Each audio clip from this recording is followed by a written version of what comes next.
Assalamualaikum warahmatullahi wabarakatuh. Perkenalkan, nama saya Muhammad Rihan Fadilah dari SI 4605 dengan NIM 102220335. Nah, pada kesempatan kali ini saya akan membahas subtopik dari quality basic, yaitu mengenai quality software. Nah, quality software ini bisa didefinisikan dari kedua hal berikut, yaitu pandangan produser terhadap kualitas software, yang berarti kualitas software ini memenuhi ketentuan yang sudah ditentukan oleh produser. Kemudian yang kedua ada pandangan dari user atau customer, yang dimana quality software ini berarti cocok untuk digunakan.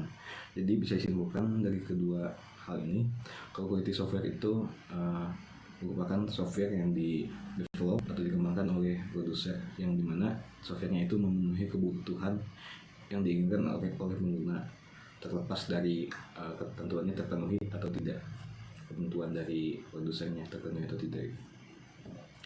Kemudian yang berikutnya ada data software quality gaps. Nah, jadi kesenjangan pertama ada ini ketika seperti di gambar ini, ketika dimulai itu akan memunculkan yang disebut pandangan dari dua pihak, yaitu pandangan dari produser dan customer. Jadi singkatnya itu pandangan dari produser itu kualitasnya sebagai seperti apa yang mereka sampaikan pada awalnya. Kemudian ada pandangan dari customer, yang dimana mereka mengharapkan kualitasnya itu sesuai apa yang mereka inginkan. Nah, kemudian di sini ada line di sini, maka ada line baru, yang dimana line ini atau garis akan tercipta jika produser gap dan customer gap ini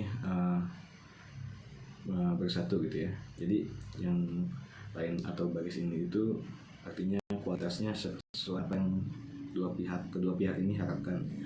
Nah, cara untuk menutup gap itu bisa dilakukan beberapa cara, seperti melakukan survei terhadap customer, juga melibatkan customer itu lebih sering ketika melakukan pengembangan suatu software. Seperti contohnya bisa kita sebagai produser bisa meminta feedback dari mereka gitu.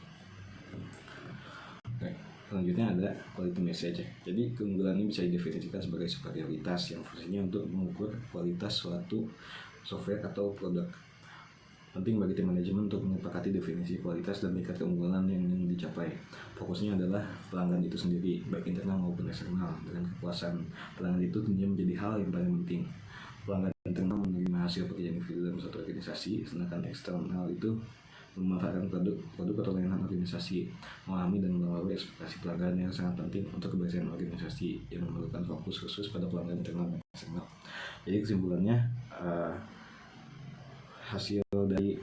hasil software dengan kualitas terbaik itu maka akan mendapatkan feedback yang tentunya bisa dibilang sangat baik juga dari customer, yang juga feedback itu akan mempengaruhi kita sebagai organisasi untuk bisa melanjutkan ke tahap berikutnya untuk menjadi organisasi yang lebih baik.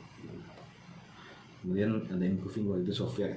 Nah, berikut ada cara-cara untuk meningkatkan kualitas dari suatu software, itu salah satu ada sasaran kakak lunak yang eksplisit, yaitu kita harus bisa memikirkan mana suatu kualitas yang lebih penting. Aktivitas yang kedua ada aktivitas penjaminan kualitas yang eksplisit. Kemudian yang ketiga ada strategi pengujian. Pengujian ini bisa dilakukan secara statis maupun dinamis. Kemudian ada pengembangan RKS perangkat lunak. Jadi kita harus bisa spesifikasi rekomendasi aturan standar untuk ketentuan pengembangan suatu software. Nah, kemudian ada tinjauan teknis informal. Hal itu kita harus bisa mereview spesifikasi, desain ataupun kode dari software yang kita buat. Baik, sekian penjelasan dari saya. Wassalamualaikum warahmatullahi wabarakatuh.